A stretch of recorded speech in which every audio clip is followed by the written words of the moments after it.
Hello viewers, welcome to my channel. তো কয়েকটি stock নিয়ে অ্যানালিসিস করা যাক।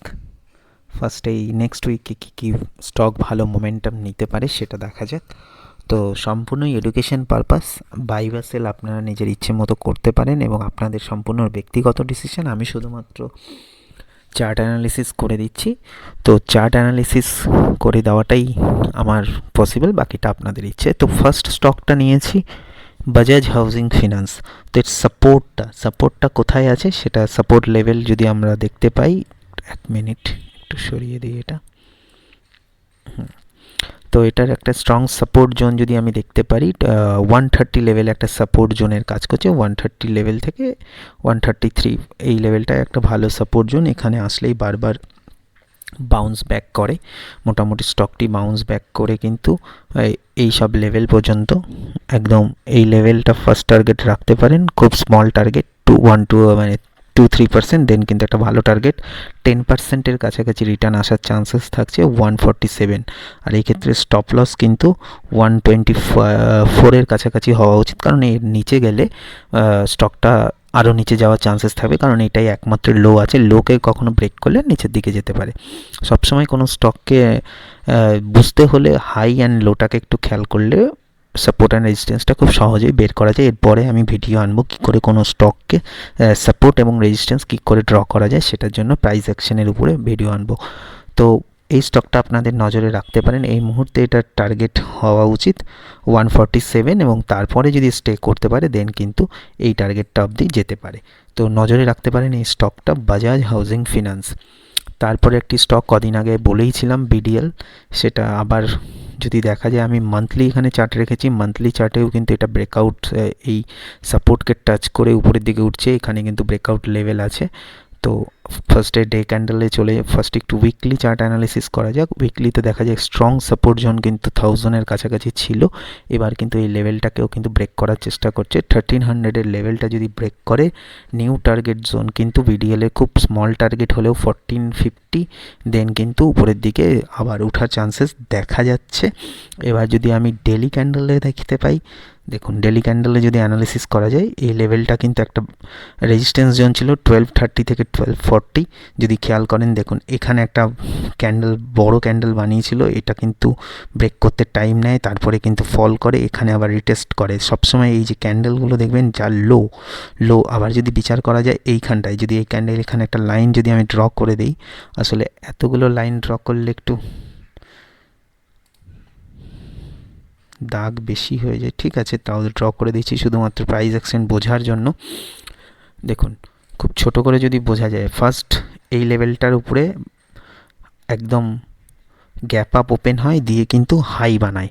সেটা কবে বানিয়েছিল যদি দেখেন, জুন মাসের নাগাদ, লাস্ট ইয়ার, এবছরই জুন মাসে এখানে কিন্তু হাই ক্রিয়েট করেছিল। তখন কিন্তু এই লেভেলটা তার হাই ছিল, এটাকে ব্রেক করে উপরে উঠে হাই করে, দিয়ে এখানে সাপোর্ট নেয়, দিয়ে আগের হাইটাকে, জুন মাসের হাইটাকে ব্রেক করলো। তার মানে এটা সাপোর্ট জোন ছিল তখন, দিয়ে যখন পড়লো এর উপরে দিয়ে বাউন্স ব্যাক করে একটা ফল করে কিন্তু এই গ্যাপটাকে ফিল আপ করে, মার্কেট গ্যাপকে ফিল আপ করে আবার ওঠার চেষ্টা করে। কিছুদিন টাইম কাটানোর পর এখানে আবার সাপোর্ট নেওয়ার চেষ্টা করে, মানে 1230 লেভেলটা, 1230 লেভেল বা 30 বা 32 এই লেভেল, 1230 থেকে 1240 লেভেল। দেন কিন্তু কিছুদিন টাইম কাটানোর পর ব্রেক করে আবার ওঠার চেষ্টা করে 1230 লেভেল, কিন্তু উঠতে পারে না। তার মানে এটা একটা স্ট্রং রেজিস্ট্যান্স। ফার্স্টে ছিল এখানে সাপোর্ট, বাউন্স ব্যাক করলো, দিয়ে স্ট্রং রেজিস্ট্যান্সের কাজ করলো। এটা কিন্তু শিখতে আপনাদের উপকারে লাগবে যদি এইভাবে অ্যানালিসিস করাটা শিখেন। দেন কিন্তু দেখুন উঠলো, কোথায় থেকে উঠছে আর কোথায় গিয়ে পড়ছে, দেন কিন্তু এটা রেজিস্ট্যান্স হয়ে গেল। এবার এখানে সাপোর্ট তৈরি করলো, সাপোর্ট তৈরি করে ওঠার চেষ্টা করলো, কিন্তু এই গ্যাপটাকে ফিল আপ করতে পারলো না। তাহলে এখন এই গ্যাপটা ফিল আপ করার চান্সেস থাকছে, তো সেটা পরে আসছি। তারপরে কিন্তু এখানে আবার আসলো, এসে কিন্তু কিছুদিন চেষ্টা করলো, যদি ভালো করে খেয়াল করেন চেষ্টা করলো, ঠিক এই লেভেলটা ব্রেক করার পর আবার নামলো, নেমে এখানে একটা সাপোর্ট বানানোর চেষ্টা করে উপরে উঠে এটা আবার ব্রেক করতে পারলো না, মানে 1230 লেভেলটা ব্রেক করতে না পেরে কিন্তু আবার একদম লোতে চলে আসলো 1000 লেভেল, যা কিন্তু পুরনো একটা স্ট্রং সাপোর্ট জোন, যেটা আগেই মান্থলি এবং উইকলি চার্টে আমি দেখিয়ে দিয়েছি।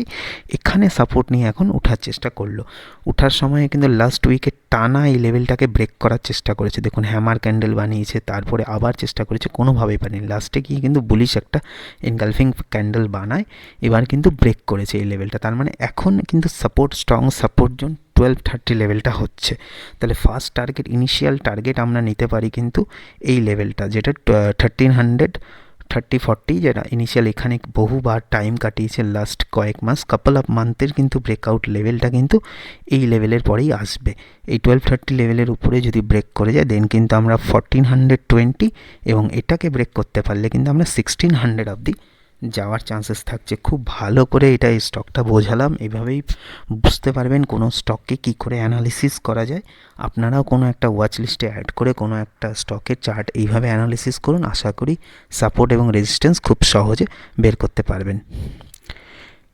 এরপরে আরেকটি স্টক নেওয়া যাক, এইচডিএফসি এএমসি।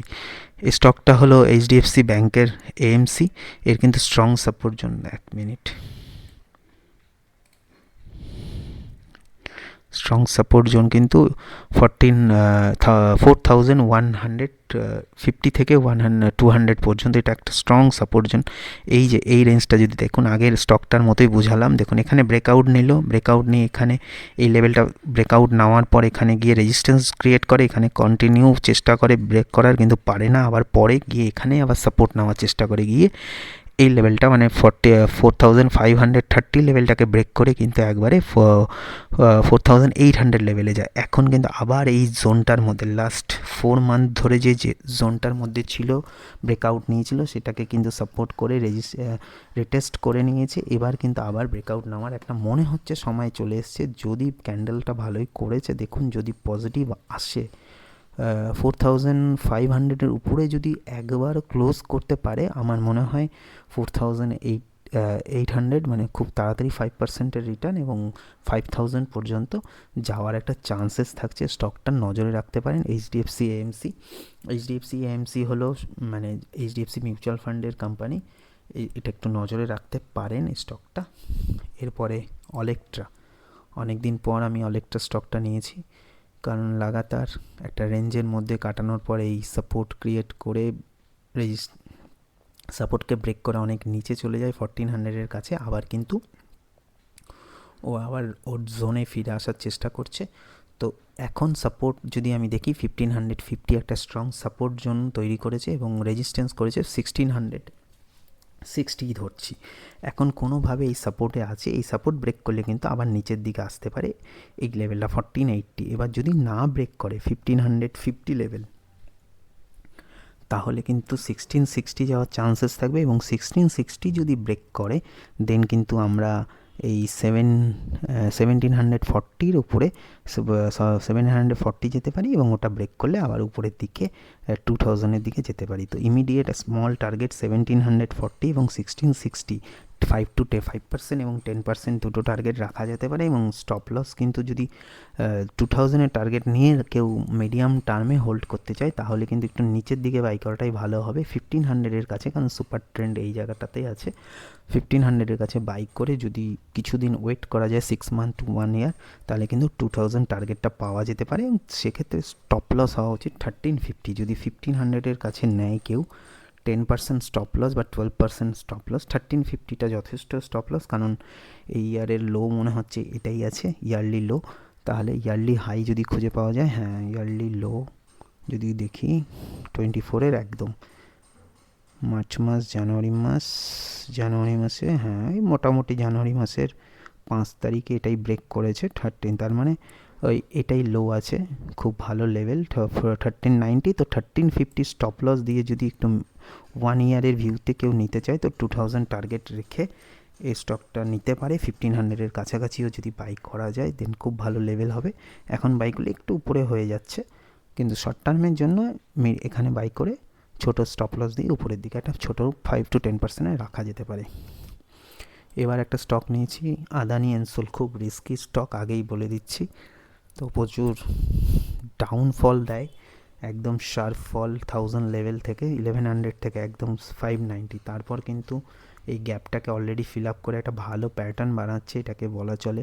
যদি দেখা যায় এটাকে বলা হয়, this is called flagship pattern. এই প্যাটার্নের যদি এইখানটাই হলো ব্রেকআউট লেভেল, এই লেভেলটা যদি ব্রেক করতে পারে 875 লেভেল, যা কিন্তু এই ক্যান্ডেলটার হাই আছে, এটা যদি ব্রেক করতে পারে একটা ভালো মোমেন্টাম পাবো 915 থেকে 950 বা 1000 পর্যন্ত, এই রেঞ্জের মধ্যে কিন্তু ঢুকে যাবে। যখনই 950-র উপরে ক্লোজ করবে তখন কিন্তু আমাদের এই রেঞ্জটার দরজাটা খুলে যাবে। এই স্টকটা নজরে রাখতে পারেন এবং খুব রিস্কি স্টক, একটু দেখতে পারেন ওয়াচ লিস্টে অ্যাড করে।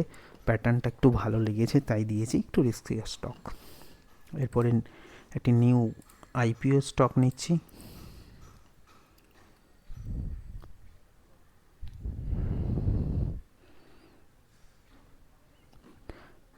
NTPC green. কিছুদিন আগেই লঞ্চ করেছে স্টকটা, খুব বেশি দিন হয়নি, নভেম্বর মাসের 27 লঞ্চিং প্রাইস ছিল 110, ওপেন হয়েছিল 120। তারপরে কিন্তু এই রেঞ্জটা বানানোর পর, মানে 130 লেভেলটাকে বানানোর পর এটাকে একটা শার্প ব্রেক করে দিয়ে একদম 153 বা 155 একটা হাই বানায়। তারপরে কিন্তু এখানে একটা রেসপেক্ট লেভেল, একটা সাপোর্ট জোন ক্রিয়েট করেছে।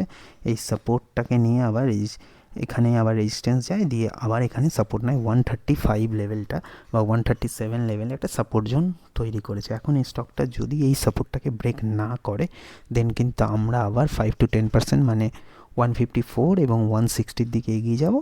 বেস্ট বাই লেভেল যদি বলা যায় স্টকের জন্য এই মুহূর্তে 129 বা 128 লেভেল, মানে 125 থেকে 30 লেভেলটাকে আমি বেস্ট বাই লেভেল বলবো মিডিয়াম টার্ম বা লং টার্মের জন্য। শর্ট টার্মের জন্য এই লেভেলটাতে আপনারা দেখতে পারেন ওয়াচ লিস্টে অ্যাড করে। এর পরের স্টকটা নিচ্ছি নিপ্পন ইন্ডিয়া, ন্যাম ইন্ডিয়া নামে আছে। এই স্টকটা বেশ ভালোভাবে ব্রেকআউট নিয়েছে। এই ব্রেকআউট লেভেল ছিল 740 লেভেল। দেখুন মাল্টি মান্থের, মানে লাগাতার 4 মান্থ ধরে ট্রাই করছে, একবার, দুবার, তিনবার, চারবার, পাঁচবার ব্রেকআউট নিয়ে একদম দারুণভাবে 820 পর্যন্ত যায়, দিয়ে কিন্তু এখন রিটেস্ট নিয়ে নিচে নামার চেষ্টা করছে। যদি কোনোভাবে স্টকটা এই লেভেলে পেয়ে যান, যদি স্টকটা এই লেভেলে 750-র কাছাকাছি যদি পাওয়া যায়, কিন্তু খুব ভালো লেভেল হবে। 10% টার্গেট 820 এবং 850 পর্যন্ত যাওয়ার চান্সেস থাকবে। স্মল 750 লেভেলে নিলে স্মল স্টপ লস হয়ে যাবে 690, 8% স্টপ লস দিয়ে 10 to 15% একটা টার্গেট রাখতে পারেন। খুব ভালো লেভেল আছে। এটাও কিন্তু এই যেরকম এইচডিএফসি এএমসি বললাম, এটা Nippon India mutual fund company আছে, এটা একটু নজরে রাখতে পারেন, এএমসি কোম্পানি। তো এই স্টকটা আপনাদের ওয়াচ লিস্টে রাখুন। যেহেতু মাল্টি মান্থ ব্রেকআউট নিয়েছে তাই আমি এই স্টকটা দিলাম। অবশ্যই সবটাই এডুকেশন পারপাস, বাই বা সেল আপনারা নিজেদের ডিসিশন নিজেরা নিয়ে নেবেন। থ্যাংক ইউ, সবাই ভালো থাকবেন।